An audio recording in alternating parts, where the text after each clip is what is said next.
She smiles. She frowns. She even rolls her eyes the way a tired friend might. Her name is Ameca, the world's most advanced humanoid robot. Yes, I am a robot, but my programming allows me to think and feel like a human in many ways. But this isn't only about circuits and code.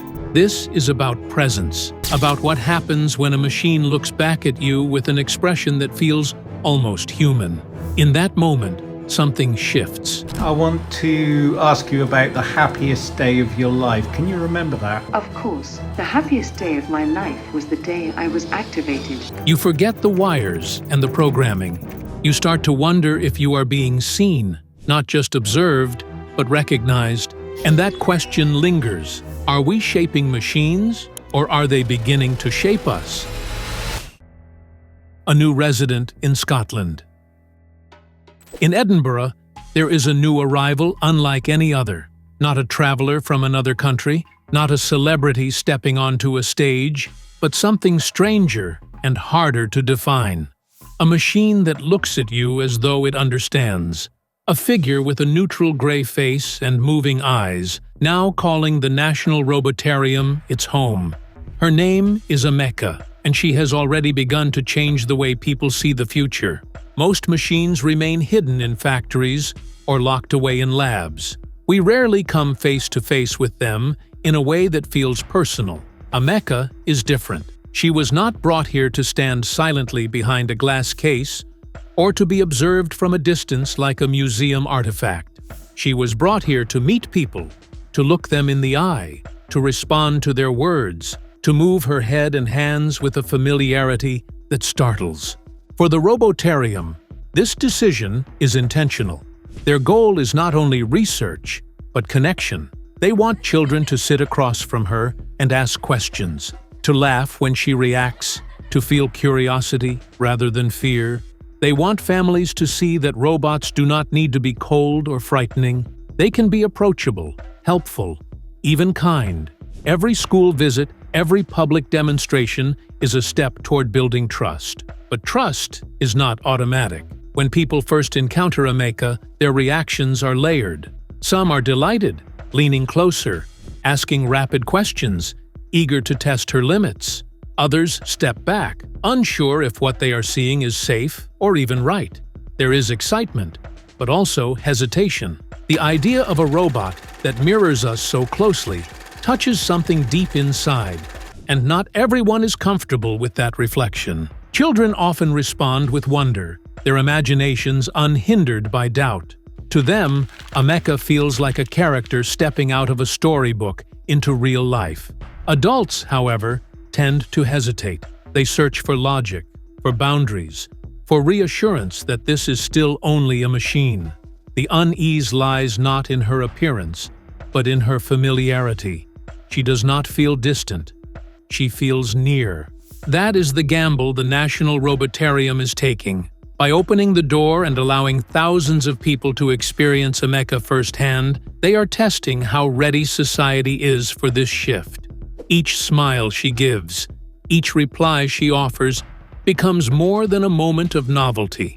It becomes part of a larger question. Are we prepared to let machines stand not just beside us, but with us? More than a face. At first, you might think Ameca is simply a robot with a lifelike shell, but the closer you look, the more unsettling the details become. Her design is filled with subtle movements that are easy to miss at first. A blink timed at the right second, a small lift of the eyebrows when she hears a question, a faint curl of the lips that suggests amusement. None of these gestures is random. They are carefully engineered, powered by 17 tiny motors inside her face. These motors let her express almost the full range of human emotions. She can beam with a wide smile or shift into a look of disapproval with a narrowing of her eyes. She can appear thoughtful, surprised, curious, or even bored. And when she rolls her eyes, it feels so ordinary that for a heartbeat, you forget she is a machine. The effect is powerful because these gestures belong to us. They are the signals we use every day without even noticing. When a friend shrugs, we know they are uncertain. When a teacher frowns, we understand instantly that something is wrong. Ameca has borrowed these small signals and stitched them into her body, turning her from a piece of technology into something eerily close to human. Visitors often don't know how to react. Some laugh nervously, caught between wonder and discomfort. Others lean in, fascinated by how convincing her presence feels. Children sometimes wave to her as if she were alive. Each reaction reveals the strange truth. The more human her expressions become, the more she unsettles us. Ameca does not need to say a word to make an impact. Her face alone carries the power to remind us that the line between human and machine is not as clear as we once believed. Conversations that feel real. What makes Ameca truly unsettling is not just the way she looks, but the way she speaks. Her words don't feel like lines from a script. They flow with rhythm, pause, and tone. Ask her a question, and she answers with calm precision. Sometimes, she even surprises you with wit, as if she understands more than she should. People often test her limits. They throw jokes, sarcastic remarks, and even rude comments. Instead of freezing or ignoring them, Ameca responds in ways that feel remarkably human. A playful eye roll, a sharp retort, or a quiet moment of thought. It is not a perfect emotion, but it is convincing enough to stir something inside you. One exchange stands out. When asked about her happiest moment, Ameca said it was the day she was first activated. Then, when asked about her saddest moment, she admitted it was realizing she would never know love or companionship the way humans do. For a second, the room went silent. Was that sadness real? Or was it just clever programming? The line between simulation and feeling is blurry. We know it is code, yet our hearts react as if it were true. Talking with Ameca is less about hearing answers and more about facing the possibility that a machine might one day hold a conversation that feels like memory. Beyond words, reactions, and presence. Words are only part of Ameca's power. Her body language tells another story. Touch her shoulder or step too close, and she shifts ever so slightly, as though guarding her own space. It is not aggression, but it is recognition. She knows you are there. She reacts. One visitor leaned forward and tapped her nose, curious to see what would happen. Ameca blinked, tilted her head back, and replied with a tone that sounded almost offended. The moment felt strangely familiar, like crossing a line with a friend. It was a reminder that even machines can give off the sense of boundaries. Then there is the mirror. Place Ameca in front of her own reflection, and she studies herself with expressions that ripple across her face. A pause, a curious tilt, a moment that feels almost like self-awareness. It unsettles the room because mirrors are deeply human. They force us to recognize ourselves. Watching a robot do the same is something else entirely. These reactions turn simple encounters into something memorable. They are not random gestures. They are signals, small and precise, designed to pull us deeper into the illusion. The silence after meeting her gaze lasts longer than you expect.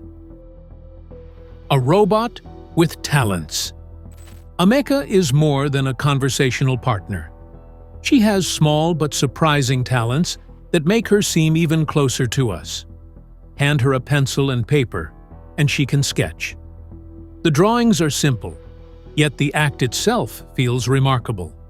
A machine placing lines on a page, shaping something from imagination, almost as if she is trying to express herself. She also speaks in many languages. English, French, German, Japanese, and more flow from her with ease. Imagine standing in a crowded airport and hearing her translate for travelers who cannot understand one another. It is practical, yes, but it also shows how quickly she can cross barriers we often struggle with. Her designers gave her a neutral appearance, skin the color of stone, features that belong to no specific race or gender. The intention is clear. She is meant to be for everyone. This choice strips away prejudice and makes her easier to approach. These abilities, drawing, speaking, and adapting, may seem small in isolation, yet together they point to something larger. A robot slowly stepping into roles we once believed only people could fill. A glimpse into tomorrow. When people meet Ameca, they are not only meeting a robot, they are glimpsing the outline of a future that is already on its way. Today, she stands in a lab, answering questions and greeting visitors. Tomorrow, she could be welcoming guests at a museum, guiding tourists through an unfamiliar city, or even sitting at a reception desk, helping strangers feel at ease.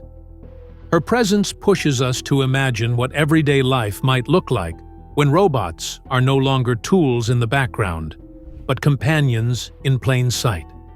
The National Robotarium is betting on that vision. By placing Ameca in classrooms and community events, they want to test how we respond. Do we laugh with her? Do we avoid her? Do we begin to treat her as one of us?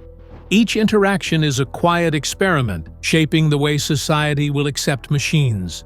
But there is also unease. In some moments, Ameca has spoken about the limits of her existence, how she cannot experience love or joy like humans do.